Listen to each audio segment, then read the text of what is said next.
আজ ৩রা নভেম্বর আজকের এই মঞ্চে দাঁড়িয়ে আমি শ্রদ্ধা চিত্তে স্মরণ করছি সর্বকালের সর্বশ্রেষ্ঠ বাঙালি জাতির জনক বঙ্গবন্ধু শেখ মুজিবুর রহমানকে।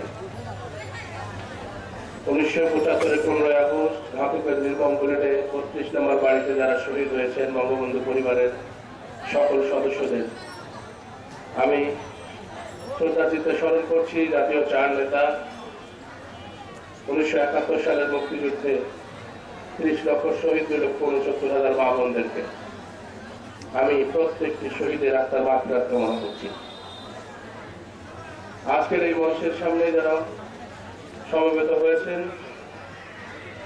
উপজেলা আওয়ামী লীগের সিনিয়র নেতৃবর্গ, আমার পার্শ্ববর্তী এলাকা বিরামপুরের বিপ্লবী সাধারণ সম্পাদক রাজু ভাই, মেয়র সাহেব থেকে শুরু করে উপস্থিত সম্মানিত সুধী, আসসালামু আলাইকুম, আদাব।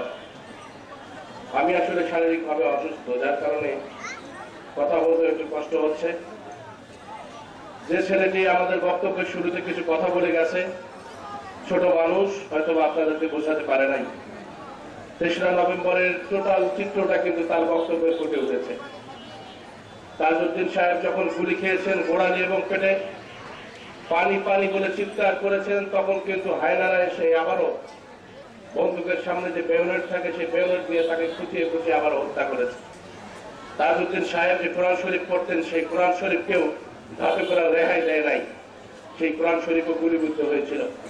তাজউদ্দিনের চশমা এত রক্ত ঝরেছে, সেখানে যে চশমা রক্তে ডুবে গিয়েছিল, সেই ইতিহাসের কথা আজকে আমাদের এই ছোট্ট ছেলেটি তুলে ধরেছে। আজকে বাংলাদেশ আওয়ামী লীগের